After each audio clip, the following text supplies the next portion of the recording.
Hey guys, it's OdaibaDiver here, and next Tuesday in WOTV JP, a bunch of really cool stuff are coming out, and in this video we're gonna take a look at all the details for them, and I'm gonna try and give you my take coming from the perspective of a competitive guild battle player. So the first thing we're gonna take a look at is Dark Ifrit, who is a cost 90 Esper and Vision card for fire and lightning units, as you can see over here. So I'm going to go ahead and load up the translation that I wrote out for the effects. So Dark Ifrit, its limited party ability will give all fire and lightning elemental units in your party defense penetration up, as well as piercing attack resistance up. And then when the vision card is at level 99 max level, it will also give those units slash attack up. As for the limited bestowed ability, once again this is only for fire and lightning elemental units. Whichever fire or lightning unit you equip the card on will also get ATK up, as well as area resistance up. Now for the Esper evocation skill, for Dark Ifrit, the skill is called Hellfire Requiem. And what it does is summon Dark Ifrit to appear on the battlefield, who will then perform an AoE attack that does fire elemental damage XL to all targets caught in the AoE, and simultaneously it will dispel all buffs on these targets. And then for a limited time, the following map effect will also activate. All allies will get their ATK and MAG increased, and any fire elemental allies will get that ATK and MAG up effect increase even further. On top of all of that, all enemies on the battlefield will also get their fire elemental resistance greatly reduced. Now, just like with most other UR Espers, for Dark Ifrit, once you are able to get the Esper to 3 stars Awaken, it will gain a status ailment resistance, and for Dark Ifrit it's confusion resistance. So all in all, it seems like just like his other Dark Esper brethren, Dark Ifrit is looking to be a pretty powerful addition to your fire and lightning squads. The Esper evocation skill, of course, is a great tool for guild raid as well as other PvE content that requires you to, go for high scores or high damage due to chains and whatnot. But of course, for me and for most PvP players, I think the main appeal will be the limited party effects, which I'm going to once again load up onto the screen here.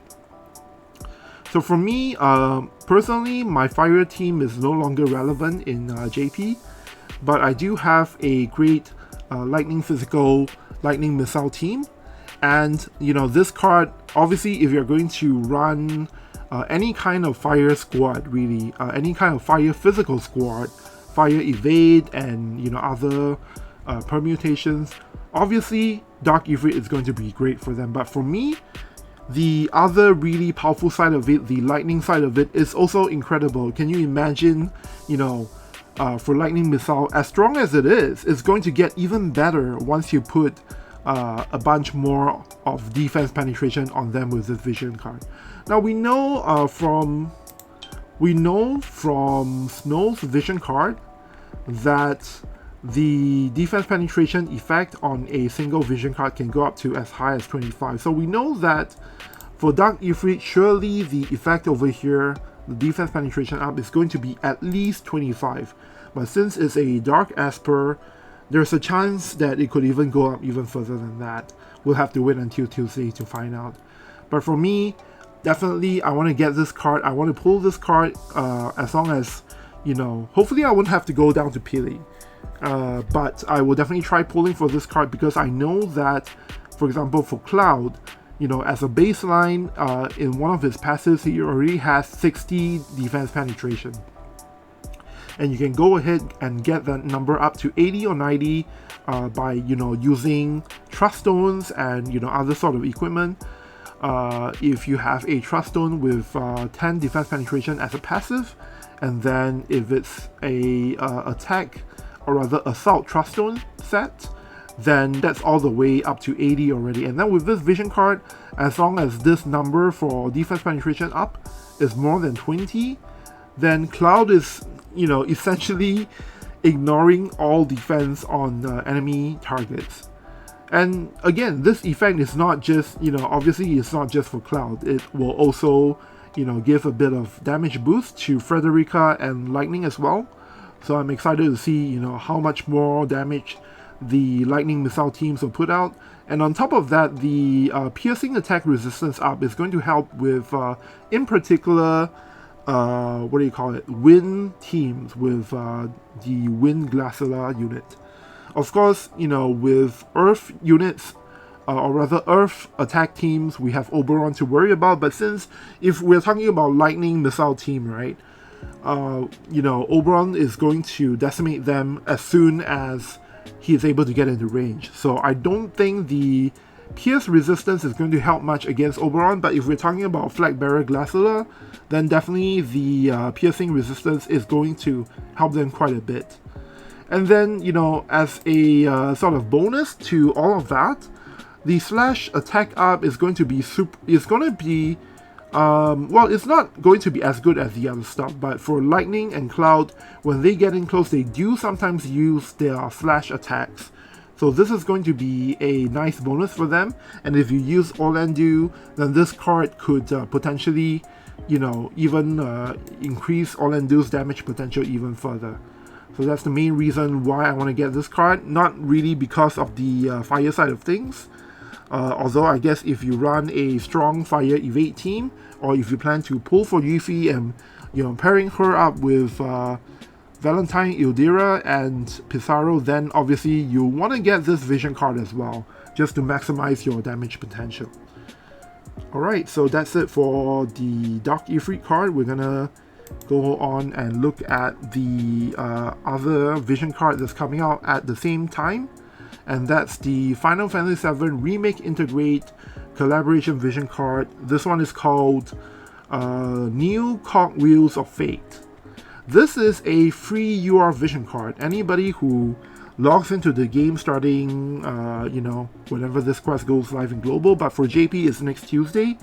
As long as you log in during this period right over here for JP and go in and clear the special quest for this, there will be 3 quests.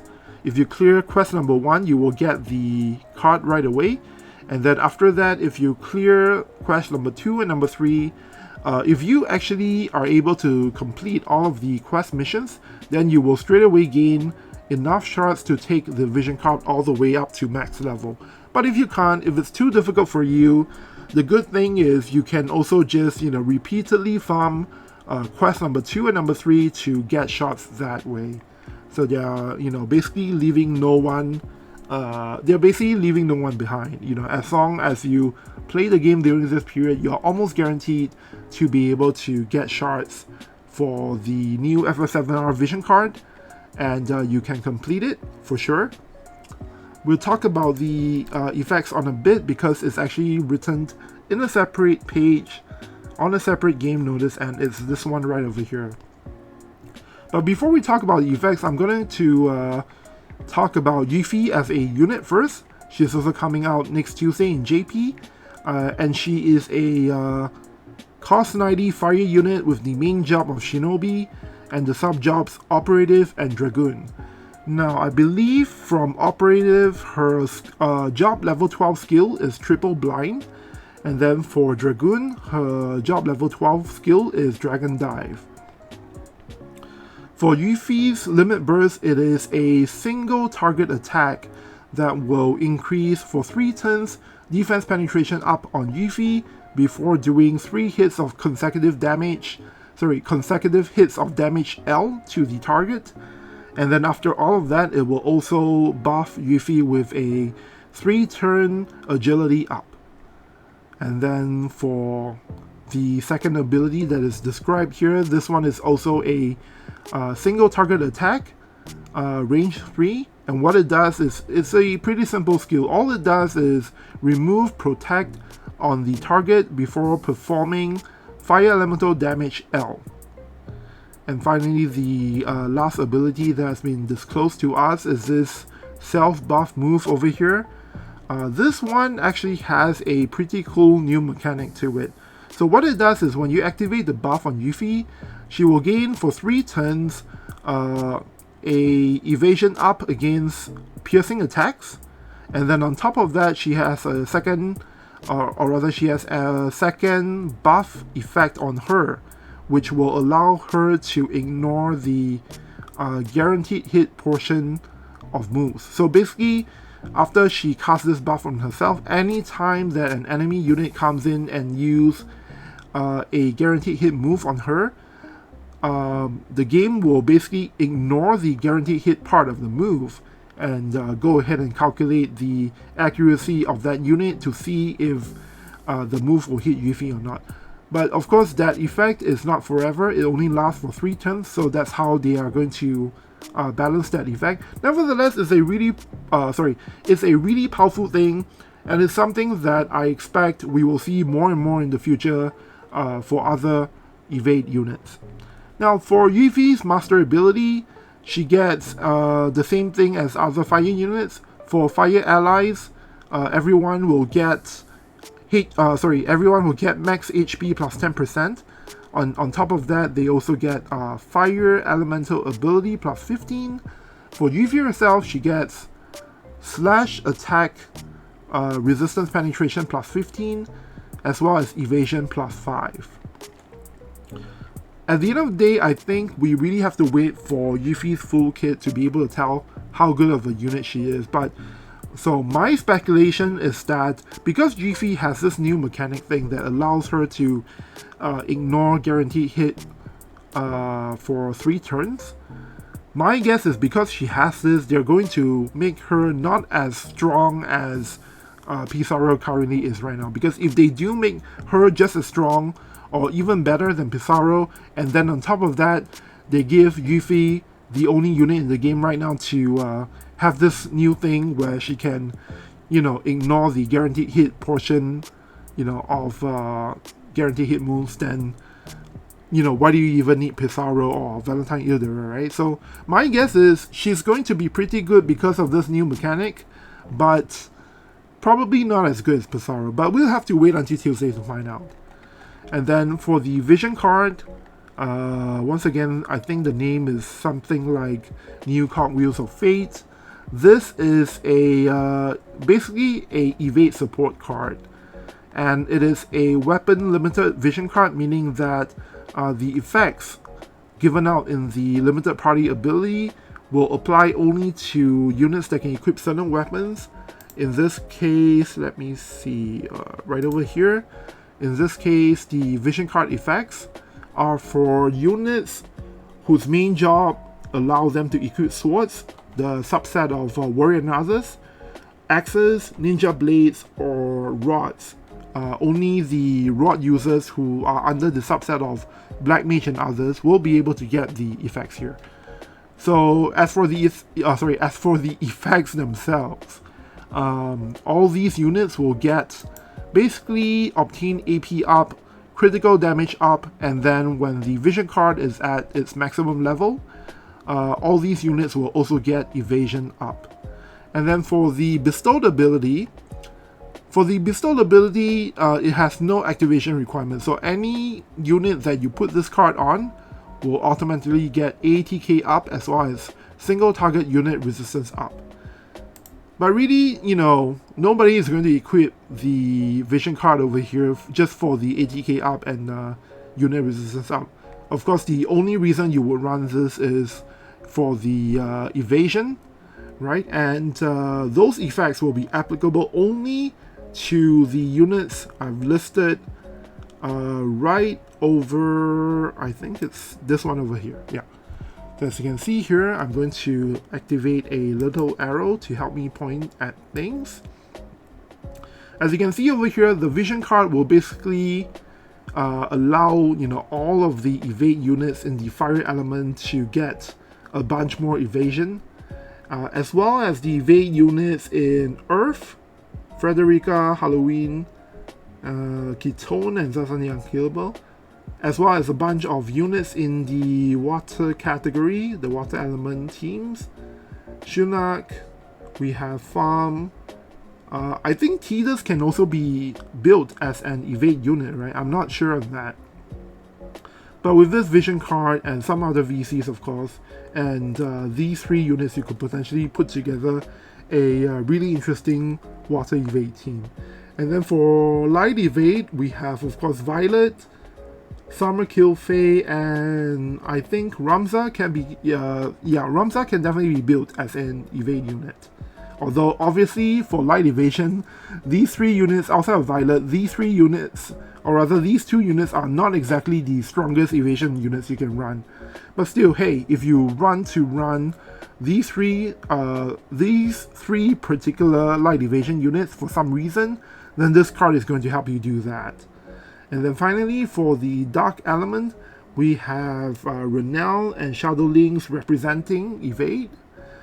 Overall, really, the selections this time for this vision card, really, there's quite a lot of evade units will, be able to benefit from this card. Of course, it's not all of it, in the game. Not all evasion units in the game will be able to get the effect. But the way I like to think of this card is that it is a kind of, it's essentially like the physical version of the, the Shiva vision card. And the only difference being that for this card, unlike Shiva, so Shiva will give the evasion benefit to all units in the game regardless of, what weapon they can equip, right? So for the FF7 vision card, unfortunately it is weapon limited, but hey, the upside of that is because it's limited by the weapons, this means that they're going to give the numbers on these effects higher than usual. So I expect to see at least 25, maybe 30 evasion up for the effect over here. And then obtain AP up, I think for other cards it's like 35 or 50%. I'm not too sure, but over here it could go up to as high as 60%. And then for critical damage up, I think the typical number for other vision cards is 10, but who knows what they'll put over here. Overall, it seems like, well, first of all, this is a free vision card, so there's no reason not to get it, no reason not to max it. But, when you do have it max, you obviously want to run this instead of Shiva, because Shiva is, after all, a, a magic vision card, whereas this one is like a physical one. So it's going to be more helpful for, most of the evade units in the game. Unless, of course, if you're talking about Starlight Elena. If you have Starlight Elena in your party, then really, it doesn't matter if you put in the Shiva vision card. But for most other evade teams, you would ideally want this instead of Shiva. The only thing, though, is that, because the effects on the party ability are obtain AP up and evade up. So the thing is, the one thing I'm not too sure is, I don't think you run this as a main vision card, right? Because usually for vision cards, you want to run as a main vision card. You want to look for things like single target unit resistance. You want to look for things like area resistance, agility up, and ideally some kind of damage as well. Now for this card, it does have a bit of damage in the form of critical damage up. But again, that is, it requires you to have some kind of unit in your party that can reliably dish out critical hits. So straight away, that's a demerit point for the card already. But on top of that, when you look at obtain AP up, that's one of the effects that actually do not get reduced as much when you put the card in the sub-vision card slot. So most likely this card is going to be better as a sub-vision card than as a main vision card. We'll have to wait until the card is released and see what people do with the card, but I'm quite sure usually you want this in the sub-vision card slot, which means that the whatever evasion up number that they end up giving the card is going to be cut in half. But like I said, overall it's still an upgrade over the Shiva vision card, so definitely it's a free card, and in JP we don't, you know, have that many. I mean, we don't even have Secrets of the Heart available to us as a regular vision card for us to get. It's only available during Valentine's. So, you know, with this card, it's definitely going to help more people to build evade teams, and I'm looking forward to see what kind of teams, what kind of compositions people can make with this card. Now, for the rest of the news over here, pretty standard stuff. Yuffie will have a challenge, bingo challenge missions, and then you can of course get shards through her Chocobo Expedition for FF7R location. So that's it for the FF7R information. There is one more thing that's new coming next Tuesday, and that is Selection Quest number 14 for Ice Element. And this time, they didn't write the effects here, but basically this is going to give a +1 upgrade to the Feather Basilard. So, as usual, with all these Selection Quest weapon improvements, we will have to wait until the actual day before we can find out what the improvement actually is. So, yeah, just in a couple of days' time, I will definitely be checking out all the new content and pulling for Dark Ifrit. And when we learn more, I'll definitely try and make a new video on that day to update you guys on what all the new stuff does. Alright, so that's it for now for this video for today. Now, before I go off, I want to talk a bit about the videos coming tomorrow. So, some of you have been waiting for my Amnelis mock battle video. That's coming out tomorrow. I'm currently putting the finished touches. And then actually tomorrow, I think I'm planning to make another video as well, featuring the brand new Guild PvE Castle Siege mode. So as you can see on the screen here, is this thing here where you create 2 PvE parties, and then together as a guild you try and conquer as many castles as you can by beating up the PvE enemy teams. So for this mode, the main thing is you will be able to get a bunch of reincarnation scrolls as rewards based on your performance, based on your participation, and all of that good stuff. So in that video tomorrow, where I talk about Castle Siege, I'm going to give you guys a demonstration of how things work and tell you guys about some tips that you might want to know about so that you can, you know, maximize your rewards when it's time to play this mode in the global version of the game. So I hope you guys look forward to that. For now, this is going to be the end of this video for me. Yeah, once again, you know, if all this JP information is something that you're interested in, I would encourage you to please subscribe to the channel. And yeah, it's going to help me to, you know, or rather incentivize me to try and, you know, make more quality videos for you guys. And, you know, tomorrow, the Amnelis video is certainly one that I'm quite looking forward to putting out. So I hope you guys look forward to it, and I'll see you guys in the next video.